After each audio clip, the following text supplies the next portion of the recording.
Makan dan minum itu luar biasa. Makanya terus adat kiai mertamu mangan. Kalau tadi baru datang kon mangan. Di sini ya ada mangan. Ya saya anggap aja itu proses jadi wali ngoten Pak. Jadi segampang itu jadi wali. Nah, kemudian gara-gara torekoh terus jadi wali ku repot kon maca 10.000 wiridan kon opo. Kesuwen nih cara-cara kesuwen. Karena ini partai gak torekoh tadi. Dulu abahnya Mbah Maimun Mbah Zubair itu kalau disuruh wiridan lama-lama itu nggak mau. Sementing diridani pangeran, moco kok akeh-akeh. Nah, itu partainya partai ahlul ilmi. Ya partainya partai ahlul apa? Ilmi. Nah kemudian karena saya ini nekuni tafsir ya, itu saya kepengen ya menggerakkan supaya ilmu Quran itu menarik. Caranya apa? Cari sisi ekstrimnya. Kalau bolak-balik, kenapa sih orang nggak janggal? Nggak janggal itu udah iskal. Quran itu kan kalamu Allah. Salah lagi Quran itu kalamu Allah. Masa iya Allah yang Tuhan kemudian ngendikan iya kana butuh iya kanas tai.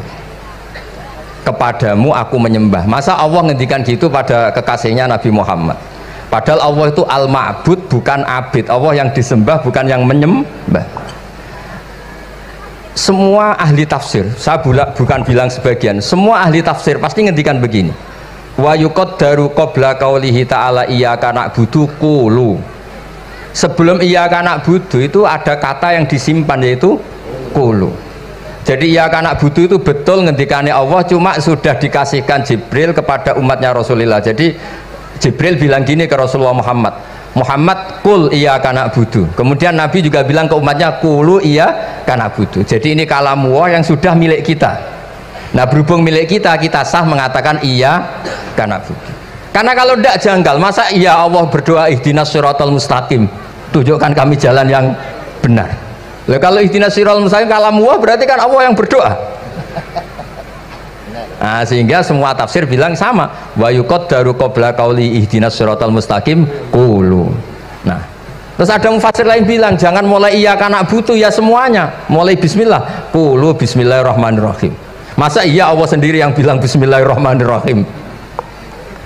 Nah dengan tafsir seperti ini terus kita akhirnya lagi-lagi kembali ke usul fikih, kembali ke balaghah, kembali ke nahwu. Kalau ndak ya Anda akan menafsiri Quran pakai logika Anda sendiri. Sampai ada mungkirus sunnah. Pokoknya sementing kembali ke Quran. Orang roh Quran itu kayak apa?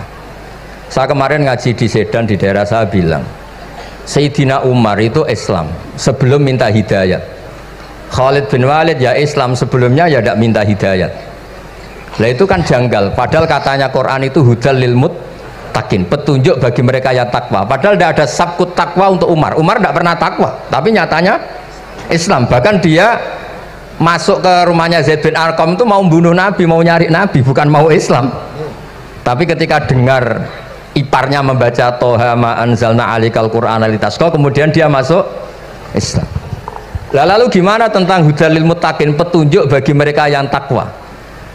Banyak ulama yang mengatakan lil muttaqin itu balaghahnya lil iktifa, lil muttaqina wa ghairihim. Jadi Quran itu petunjuk bagi yang takwa dan yang tidak takwa. Dan itu di bahasa Arab sah. Di bahasa Arab sah. Misalnya gini ya, kalau sampean punya ponakan dolan, cong-cong nang mangan. Ya maksudnya ya mangan mbek ngombe, mangan tok seretan mati kan. Itu kan satu paket. Sarobila taqikumul harra wal barda. Pakaian yang melindungi dari panas. Di situ gak disebut wal barda, tapi artinya juga wal barda.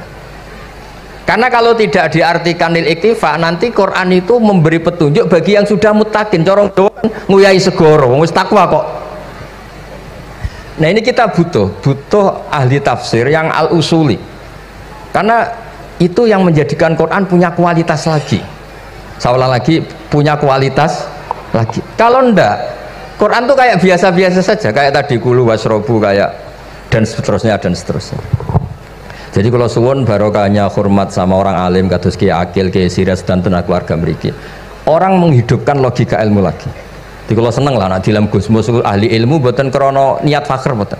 Biar sampean ngerti lah kalau ngadepi ahlul ilmi itu pun boten level. Ahlul ilmi itu kalau punya logika itu tidak bisa dibantah. Saya beri contoh sekian contoh yang nyata yang diajarkan Rasulullah SAW. Nabi itu pernah mau dipermalukan orang karena Nabi ngendikan la adwa wala tiarata, tidak ada penyakit menular. Terus ada orang iseng kok onta yang kena kudisen itu dijejerkan yang waras ikut kena kudisen.